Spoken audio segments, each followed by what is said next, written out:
আসসালামু আলাইকুম। আল্লাহর অশেষ রহমতে আশা করছি সবাই ভালো আছেন। আমরাও আলহামদুলিল্লাহ ভালো আছি।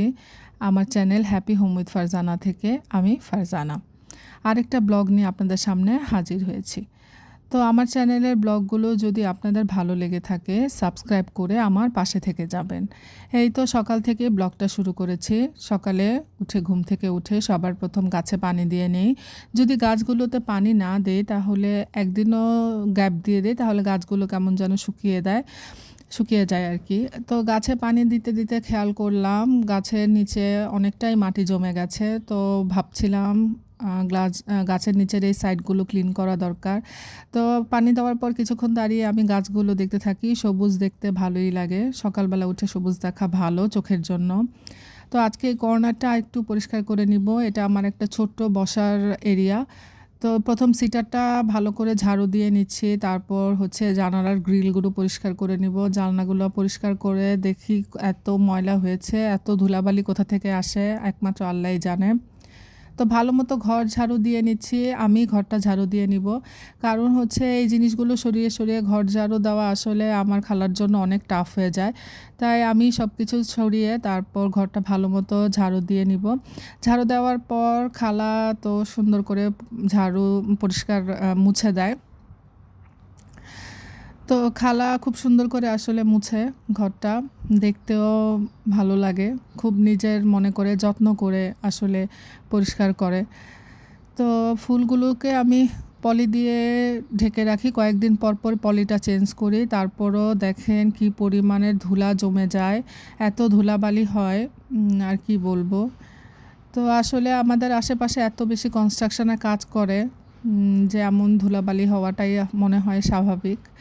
বেডটাও সব কিছু আগেই আমি ক্লিন করে দেই। ক্লিন করার পরে খালা একদিক দিয়ে ঘর মুছতে থাকে, আরেক দিক দিয়ে আমি সব কিছু ঝাড়ু টাড়ু দিয়ে পরিষ্কার করে দেই, যাতে ধুলাগুলো নিচে যদি পড়েও মুছলে আর কি পরিষ্কার থাকে।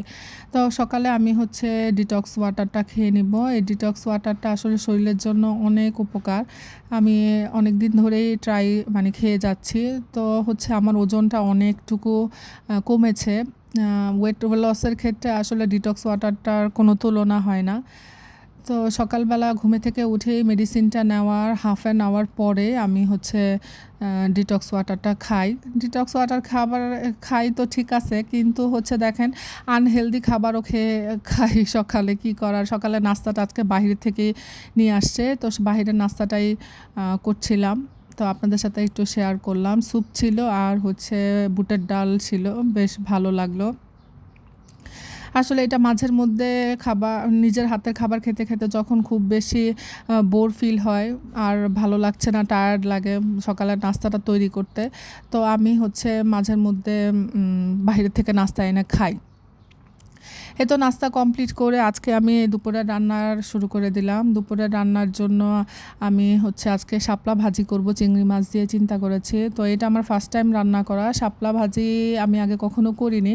তো এখানে শাপলা ভাজির জন্য চিংড়ি মাছ দিয়ে করলে তো অনেক টেস্ট হয়, কিন্তু সাথে যদি একটু নারিকেলের দুধ দেওয়া যেতে পারতো তাহলে খুব ভালো হতো। কিন্তু আমি আসলে নারিকেল কালেক্ট করতে পারি নাই, বাসায় আমার ছিল না, তো আমি দিতে পারিনি। যাই হোক, সব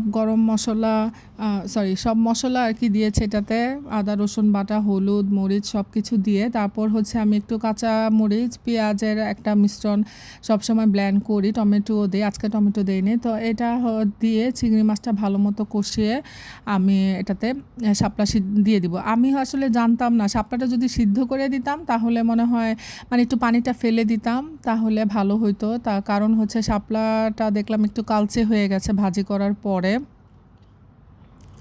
তো এটা আসলে আমার জানা ছিল না, আমি পরে এটা শুনেছি। তো শাপলা রান্না হয়ে যাওয়ার পরে আমি একটু প্রেশার কুকারে মাংস রান্না করব চিন্তা করেছি। আমার বাসায় আসলে আমার বাচ্চা সবজি খায়, কিন্তু একটু মাংস যদি থাকে তো ও আর কোনো ঝামেলা করে না। নইলে একটু একটু মাংসটা আসলে বাচ্চারা মাছটা একটু কমই খায়, কিন্তু মাংস হলে বাচ্চাদের আর কোনো ঝামেলা থাকে না। আমি দেখলাম এটা আসলে বাসায় ঘরে ঘরেও মনে হয় একই অবস্থা। আপনাদের কী অবস্থা আমাকে বলবেন অবশ্যই। তো যে এক্সট্রা মশলাটা ছিল সেটা আমি অ্যাড করে সাথে আদা রসুন বাটাও দিয়ে দিলাম। তো এর মধ্যে আমার আবার হচ্ছে মাংসের মশলা যেটা ছিল সেটা শেষ হয়ে গেছে, তো এটা একটু রিফিল করে নিলাম। আমি নিজের ঘরের মশলা তো দেই, তো কয়েকদিন ধরে আমি ফ্রেশের এই মাংসের মশলাটা খাচ্ছি। আমার কাছে বেশ ভালো লাগছে। বেশি না, অল্প কিছু 2 চামচের মতো আমি এখানে অ্যাড করব। বাকি আদা রসুন, হলুদ, মরিচ, ধনে জিরা সবই দিচ্ছি। গরম মশলা গরম মশলা যেটা আমি ঘরে তৈরি করি সেটা না দিয়ে আমি জাস্ট হচ্ছে এই মাংসের মশলাটা ইউজ করেছি। তো এটা বেশ ভালো লাগে। তো আমি এখানে 2 ধাপে মশলা ইউজ করব। প্রথম আমি এই মশলাগুলো দিয়ে আমি গরুর মাংসটা ভালো মতো কষিয়ে নিব। তারপর হচ্ছে আমি আবার প্রেসার কুকারে লক করার আগে কুকারটা লক করার আগে আমি আবার আরেকটু মশলা দিয়ে নিব। তো এভাবে খেলে আর হচ্ছে মজাই হয়। অনেকে হচ্ছে প্রেসার কুকারের মাংস অনেকের কাছে ভালো লাগে না। তো টাইম মেনটেন করে যদি আমরা সুন্দর করে কষিয়ে রান্না করতে পারি তাহলে প্রেসার কুকারের গরুর মাংসটাও ভালো লাগে। আর যেহেতু এখন আমাদের গ্যাসের অনেক সংকট রয়েছে, আমি হচ্ছে লাইনের গ্যাস তো একদমই পাচ্ছি না। তো চেষ্টা করি শর্টকাটে কিভাবে কম সময়ে রান্না করা যায়। আর অনেক বেশি আইটেমও করতে পারি না, কারণ হচ্ছে শুধুমাত্র গ্যাসের কারণে। আমি হচ্ছে সিলিন্ডার এখনও নিতে চাই না, সিলিন্ডার আসলে আমার ভীষণ ভয় লাগে। তো এই তো আমি মশলা এক্সট্রা যেটা আছে সেটা অ্যাড করে দিলাম। অ্যাড করে দিয়ে তারপর পানি অল্প একটু অ্যাড করে, বেশি পানি দিব না, বেশি পানি দিলে ঝোল ঝোল বেশি হয়ে গেলে ভালো লাগে না খেতে। তো এই তো আমি প্রেসার কুকারটা লক করে দিচ্ছি। আমার শাপলা রান্না ডান। আর হচ্ছে এখানে 15 মিনিটসের মতো লাগে, 15 মিনিট সময় দিলেই হয়ে যায়, যেহেতু আমি অনেকক্ষণ কষিয়ে নিয়েছি। তো এখন গোসল সেরে বাচ্চাকে নিয়ে আসলাম, নামাজ কমপ্লিট করে আমি খাবার খেতে বসে যাচ্ছি। তো এখানে আমি সব কিছু সুন্দর করে বেড়ে নিলাম। এই তো শাপলাটাতে একটু পানিও এসেছে। যদি আমি আসলে একটু সিদ্ধ করে পানিটা ফেলে দিতাম তাহলে আর এমন হতো না। তো আপনাদের সাথে আজকে আমার লাঞ্চের আইটেমটা শেয়ার করলাম।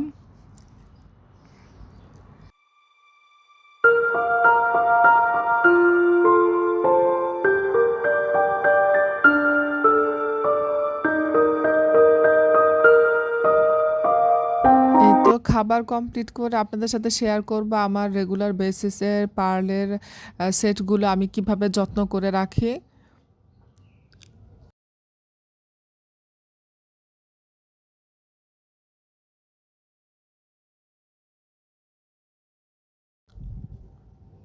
তো এই ছোট কানের দুলগুলো আমি রেগুলারই ব্যবহার করি। আংটিটাও পার্লের এই সেটটার সাথেই নেওয়া। আর হচ্ছে এই সেটটা হচ্ছে কোনো প্রোগ্রাম হলে দেখা যায় পরা হয়। এটার সাথে একটা ব্রেসলেট আছে, একটা সিম্পল ইয়ার টপও আছে। তো এটা আমি অনেক শখ করে পছন্দ করে বানিয়েছিলাম। আর হচ্ছে এগুলো আমি সাধারণত হচ্ছে পলি এই এয়ারটাইট যে ছোট প্যাকেটগুলো আছে সেগুলোতে রাখি। যেহেতু এটা 9 to 5 সিলভারও এটার মধ্যে আছে, যেন কালারটা ডিসকালার না হয়ে যায়, এ কারণে আমি হচ্ছে ছোট পলির মধ্যে করে এভাবে করে রাখি। আর হচ্ছে এই ছোট ইয়ার রিংটা যেটা আর হচ্ছে লকেটের যে চেনটা আছে সেটা চেনটা 9 to 5 সিলভার। 9 to 5 সিলভার যেহেতু ব্ল্যাক হয়ে যায়, এ কারণে পলির ভিতরে আমি সুন্দর করে যত্ন করে রেখে দিই। আর আমার এই গোল্ডেন কালারের যে রিংটা আছে সেগুলো আমি টিস্যুর মধ্যে করে পেঁচিয়ে তারপর সব গোল্ডেন কালারের রিংগুলো একসাথে করে রেখে দেই। বাতাসটা আসলে যত কম ঢুকবে তত ভালো, কালারগুলো ডিসকালার হয়ে যায় না। আর হোয়াইট যে পার্ল যেটা আছে এখানে সবগুলোই আমার 9 to 5 সিলভারের। সিলভার যেহেতু ব্ল্যাক হয়ে যায় এ কারণে আমি হচ্ছে এয়ারটাইট বক্সে রাখার চেষ্টা করি। এগুলো আমি রেগুলার রাফ ইউজ করি। তো এটা আমার অনেক পছন্দের একটা রিং। এই রিংটা আমি সচরাচর পরে থাকি। এটা ডিজাইনটা ভীষণই ইউনিক। তো তো এভাবে আমি আমার রেগুলার অর্নামেন্টসগুলো যত্ন করে রাখি। আমার ব্লগটা দেখার জন্য আপনাদের সবাইকে অনেক অনেক ধন্যবাদ। আল্লাহ হাফেজ।